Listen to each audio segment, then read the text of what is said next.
Aujourd'hui, on est à Hawaï. Et qu'est-ce qu'on fait à Hawaï?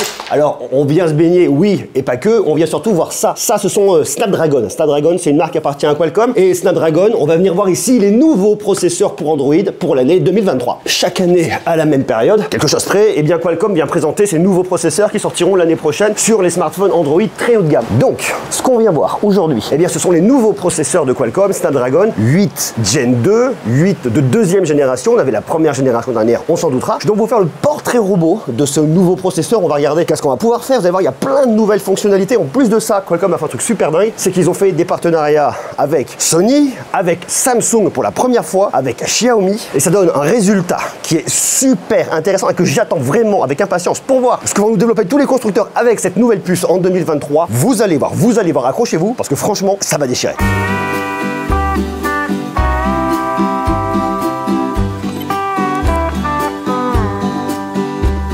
Alors comme j'aimais bien le faire à une époque, on va se refaire un petit tour de la pièce, un petit tour de la chambre, histoire de vous emmener avec moi un peu en immersion. Je vous cache pas que Qualcomm nous gâte avec des très grandes pioles. On est vachement bien ici. Alors très rapidement, venez voir, parce que le truc qui est quand même très cool ici, le clou du spectacle. Ah non, c'est toujours pas ici, c'est par là, c'est toujours pas là, c'est juste là. C'est une énorme salle de bain qui est très cool avec, regardez, on a ici une grande douche et une énorme baignoire.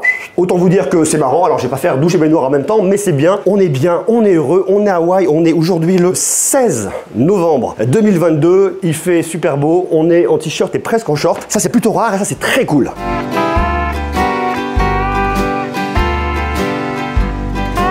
Allez, on va commencer l'enregistrement ici sur la plage. Comme ça, je vous donne un peu de chaleur, je donne un peu d'amour, je vous permets de vous rafraîchir pas vraiment. Il fait chaud ici, on est très bien. On se parle aujourd'hui du Snapdragon 8 Gen 2. Et ce Gen 2, pourquoi est-ce qu'il est intéressant? Eh bien, c'est très galère de tenir ce truc à bout de bras comme ça. Regardez, hop là, hop. Voilà. Pourquoi ce Gen 2, il est intéressant? Eh bien, parce que Qualcomm a fait un très gros focus sur l'intelligence artificielle ici pour venir maximiser l'expérience. Bon, alors, et cette IA, elle va servir à quoi? Elle va servir pour différentes choses. Elle va servir pour la 5G, pour l'autonomie, pour la performance, pour la partie photo, vidéo également. Premier exemple très simple, il y a eu une fonctionnalité qui a été montrée, qui a été développée en partenariat avec Xiaomi, qui permet de faire de la traduction instantanée dans plusieurs langues. Ce qui veut dire que vous êtes en train de parler, vous allez avoir la traduction instantanée qui peut se faire, on le connaît notamment avec les pixels, on l'a déjà vu, Google le fait et ça marche très bien, sauf que là, vous allez l'avoir dans plusieurs langues. Alors on me dirait c'est quoi l'usage? Peut-être que tout de suite, au-delà de côté traduction, effectivement, le côté un peu professionnel et business, on le voit pas directement, mais c'est un truc qui peut être intéressant et on voit ici derrière que vous avez l'IA et en plus ce qui est très cool, et je vous le disais tout à l'heure, c'est le fait que Qualcomm travaille avec d'autres marques et ici notamment Xiaomi pour trouver des synergies et développer de nouvelles fonctionnalités.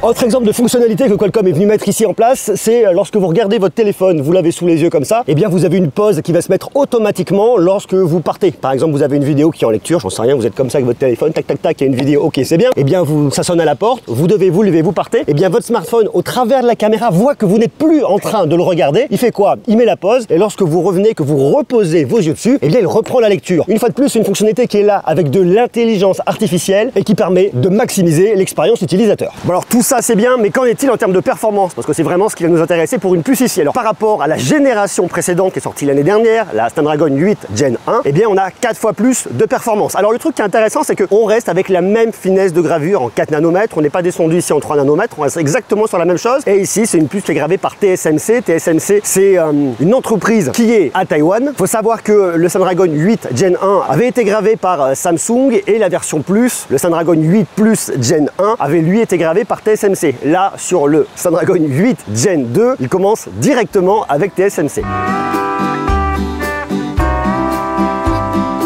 Truc qui est intéressant ici, vous avez le Dual 5G SIM active. Ça veut dire que lorsque vous passez un coup de fil sur votre première carte SIM, la deuxième carte SIM continue à fonctionner également en 5G. En gros, on a de la 5G sur les deux cartes SIM en même temps, pourvu que vos smartphones acceptent deux cartes SIM. Bien évidemment, c'est pas forcément le cas de tous les smartphones. Mais si vous avez deux tiroirs de cartes SIM 5G, eh bien elles vont pouvoir fonctionner de concert, toutes les deux en 5G. Mais surtout avec cette puce, c'est la première fois qu'on va venir retrouver du Wi-Fi 7 avec des débits qui vont jusqu'à 5,8 gigabits par seconde et une latence inférieure à 2 millisecondes. À savoir que le Wi-Fi 7 sera 2 fois plus performant que le Wi-Fi 6.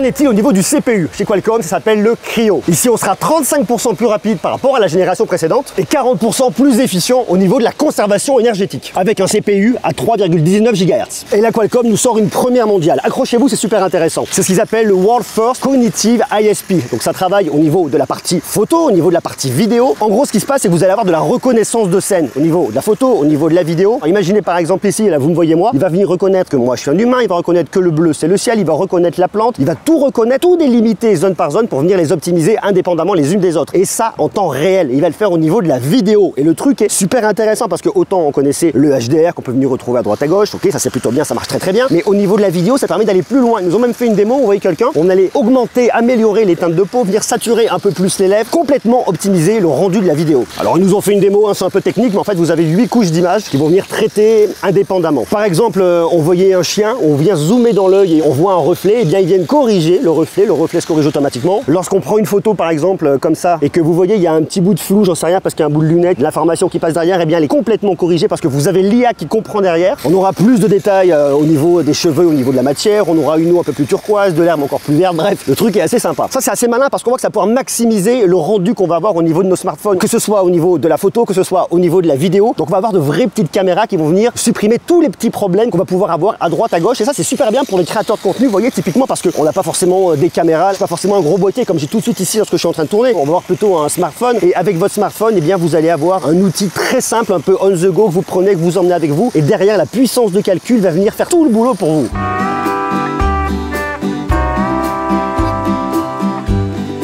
Au niveau du maximum des capacités, on peut venir monter jusqu'en 8K HDR, en 4K slow motion, en 16 bits RAW, et on pourra avoir un capteur maximum de 200 mégapixels. Il pourra accepter également un capteur de 1 pouce sans coprocesseur, parce qu'un capteur de 1 pouce, on l'a déjà vu au niveau des smartphones, mais vous aviez un coprocesseur. Ici, vous en aurez pas parce que votre Snapdragon 8 Gen 2 va faire le boulot directement et le fera tout seul. Il a suffisamment de ressources sur le capot. Donc on voit qu'on a beaucoup de performance, ça c'est chouette. Et d'ailleurs ici, c'est la première fois que Qualcomm monte un partenariat avec Samsung, première fois que je le vois en tout cas au niveau des capteurs de Samsung. Ils nous ont montré un partenariat avec un capteur de Samsung de 200 mégapixels. Alors je vous passe la référence, c'est un peu imbitable, on s'en fiche. Ce qui nous intéresse, c'est bien voir qu'ils cherchent des partenaires forts pour maximiser l'expérience. Ici, vous allez avoir une expérience qui va être totalement optimisée pour l'autofocus, le HDR, les photos en faible luminosité, le pixel binding, c'est-à-dire prendre plusieurs pixels. Ici, vous en avez 200, donc 200 mégapixels, vous prenez beaucoup de pixels, vous les combinez entre eux pour faire des beaucoup plus gros pixels et capter plus de lumière. Donc ça revient effectivement à optimiser les photos et les vidéos en conditions de faible luminosité. Et la vidéo en 8K. Et d'ailleurs, il y a une annonce qui a été faite qui est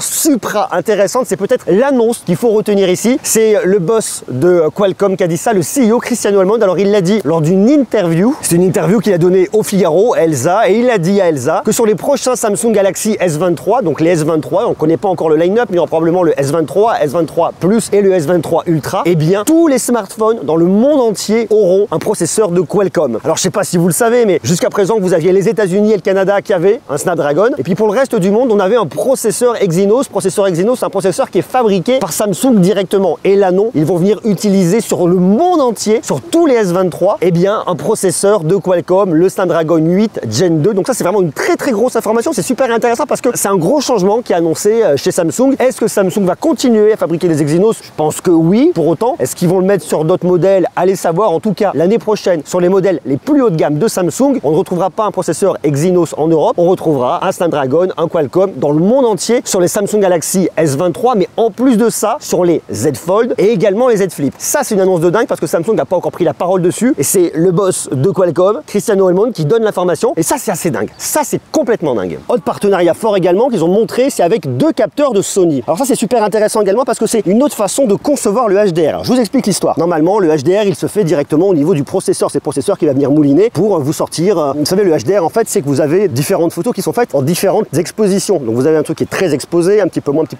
et à la fin, carrément pas beaucoup exposé. On vient combiner tout ça pour vous sortir les meilleures parties et avoir le meilleur rendu possible. En fait, vous n'avez pas juste une photo, vous avez plusieurs photos qui se combinent. Vous avez derrière un truc qui vient calculer et ça vous sort une super photo en HDR. Ici, le truc va être relativement différent. Pourquoi? Parce qu'avec ces 2 capteurs de Sony, eh bien, le HDR va se faire déjà au niveau du capteur de Sony. C'est-à-dire que vous avez déjà 4 HDR qui se font, il fait une chaleur impossible, au niveau du capteur de Sony. Donc, vous arrivez déjà avec une image qui, avant qu'elle arrive au niveau du processeur en sortant du capteur, a déjà déjà un traitement HDR. Et en plus de ça, vous avez votre processeur, le Snapdragon 8 Gen 2, qui lui va venir mouliner pour apporter une couche de HDR en plus. Donc vous allez avoir une image qui va être encore plus optimisée, ça ira surtout beaucoup plus vite avec un rendu optimisé et très rapidement. Et ça c'est chouette. Et c'est une fois de plus cette vision business qui est intéressante parce qu'ici Qualcomm vient chercher des partenaires forts pour optimiser l'image. Alors je sais pas si vous êtes vraiment coutumier de ça, probablement si vous regardez cette vidéo, mais vous savez probablement que Sony est un acteur indispensable et majeur au niveau des capteurs photo et notamment sur les smartphones. Et cette technologie Sony Qualcomm, elle permet quoi? Eh bien d'avoir moins de bruit dans les zones de faible luminosité. Ça vient une fois de plus optimiser le rendu pour vous.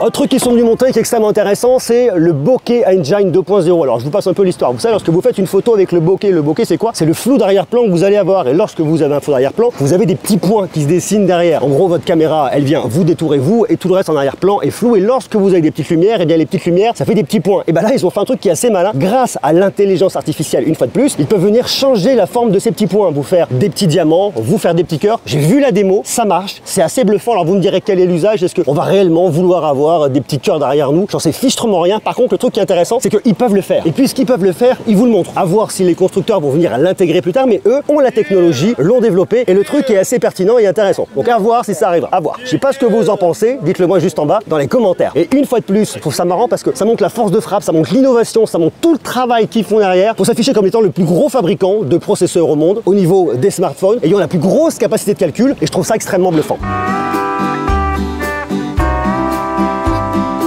Alors vous avez plein de trucs également qui arrivent au niveau de la vidéo. Vous avez le ProSight vidéo capture avec 5 fois plus de bitrate, plus de détails, moins de bruit. On vient réduire les artefacts. Enfin, on comprend ici qu'en fait, on vient totalement améliorer la qualité ici au niveau de la vidéo. Et autre truc qui est marrant, c'est l'Horizon Loving. Alors je sais pas si vous connaissez l'histoire, on l'a vu au niveau de la GoPro. C'est-à-dire que je vous montre sur GoPro. Sur GoPro, vous avez votre caméra et quand votre caméra, elle tourne comme ça, eh bien l'image reste stable, reste au centre. En fait, ça bouge pas. Et on va pouvoir l'avoir également sur les smartphones Android. Donc le truc est super intéressant. Vous allez vous retrouver avec votre smartphone qui bouge comme ça. On l'a déjà vu un peu chez Vivo parce que c'est une caméra gimbal, mais au-delà d'une caméra gimbal, votre smartphone va bouger comme ça et grâce à l'intelligence artificielle et à la capacité de calcul, eh bien votre image ne bougera pas. Et ça, croyez-moi, pour moi, c'est juste génial.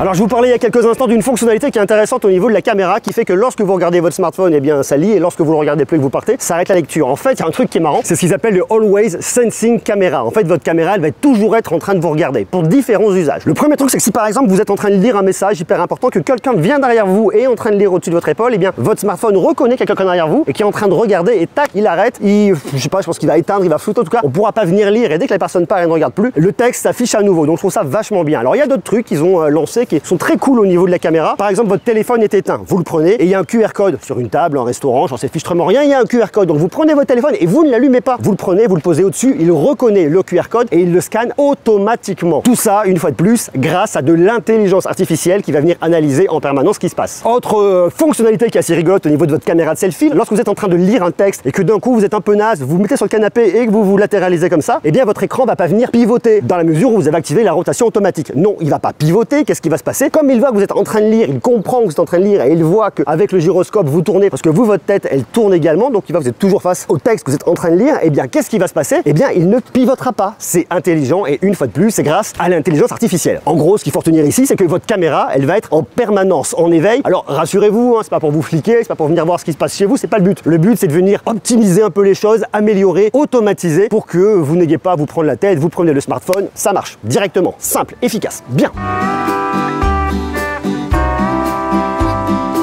Autre truc intéressant, on nous parle du Snapdragon Secure. Alors l'idée c'est quoi? C'est comment votre smartphone va venir se déverrouiller. On connaît le fait de déverrouiller avec un schéma, avec un code, avec le capteur d'empreinte digitale et également avec la reconnaissance du visage en 2 dimensions. Ici c'est plutôt rare qu'on trouve de la 3D, ça existe, mais c'est plutôt rare. Ici ils ont développé une nouvelle façon de venir déverrouiller son smartphone. C'est-à-dire que vous allez avoir une détection sur le fait que vous le regardez et surtout que vous êtes vivant, que vous n'êtes pas endormi. C'est vraiment vous, ça veut dire que si quelqu'un fait une reconstitution en 3 dimensions de votre visage, eh bien ça ne marchera pas parce qu'il faut qu'il y ait des traits, il faut que ça bouge, il faut que ce soit vivant. Alors ils nous annoncent également une détection de de la peau. Je sais pas trop comment ça va marcher, mais a priori, si on le fait avec un masque de cire, ça ne fonctionnera pas. Et si on le fait avec une photo qui est imprimée en 2 dimensions, ça n'est pas vivant, ça ne marchera pas non plus. Donc c'est plutôt rassurant en termes de sécurité. Si on veut déverrouiller son smartphone, il faut que ce soit vous, que vous le regardiez, que vous soyez vivant, et personne ne va pouvoir venir vous imiter, à moins de fabriquer peut-être un super masque. Je suis même pas sûr que ça marcherait, même pas. Et ici, Qualcomm nous parle également d'un mode cinématique qu'on pourrait venir retrouver pour fabriquer toutes vos vidéos, qui vous permettrait d'avoir, comme notamment sur les iPhones, et bien le flou d'arrière-plan. Le point est fait sur vous, vous retournez, il y a quelqu'un derrière, le point est fait sur la personne, vous revenez, le point revient sur vous. Bon, ça on l'a déjà vu chez Apple, mais ça va arriver également grâce à ce nouveau processeur sur tous les smartphones Android. En tout cas sur toutes les marques qui voudront bien venir l'intégrer. Je voudrais qu'on parle un peu maintenant de gaming. Chez Qualcomm, toute la partie graphique, le GPU est géré par ce qu'ils appellent l'Adreno. C'est leur marque, la marque du GPU de Qualcomm. Ici, on va voir une partie graphique qui va être 25% plus performante que la génération précédente. C'est toujours un peu cet ordre de grandeur de toute façon. Les anciennes générations versus les nouvelles générations, 25-30%. Donc ici, on est dans le truc. Et 45% de conservation énergétique. Mais là où c'est intéressant, c'est qu'on va retrouver tous les formats qui sont cool. Le HDR Vivid, le HDR10, le HDR10+, le Dolby Vision. On a vraiment une très grosse compatibilité ici. Et on a également l'adaptative HDR signé Qualcomm. Et ils nous ont montré un truc qui est super cool, c'est le Ray Tracing. Ray Tracing, je sais pas si ça vous parle, R-A-Y, plus loin T-R-A-C-I-N-G. Ça fonctionne vraiment pour les jeux vidéo. Et qu'est-ce qui est super intéressant avec ce Ray Tracing, c'est au niveau des reflets que vous allez avoir. Imaginez, vous avez un personnage et devant vous avez une flaque d'eau. Eh bien vous avez un reflet, ok, ça fonctionne, mais là vous avez un truc qui est vraiment dingue. J'ai vu les démos, c'est fou, c'est extrêmement bluffant, et surtout sur smartphone. Ce qui fait que vous allez avoir un vrai beau reflet, vous allez vraiment voir le reflet du personnage, une superbe colorimétrie, un truc qui marche super bien. Et ça en termes de maximisation d'expérience, oh putain, je vois la flotte qui arrive à côté. Pour le gaming, croyez-moi, c'est pas rien. Et ça, ils annoncent que ça arrivera chez Vivo, chez OnePlus, chez tous les partenaires, bien évidemment, sur les smartphones Android.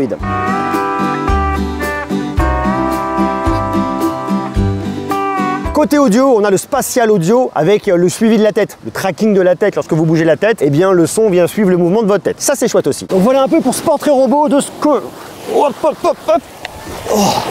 Faut que je fasse gaffe, parce que là, ça monte et ça monte vite. Waouh.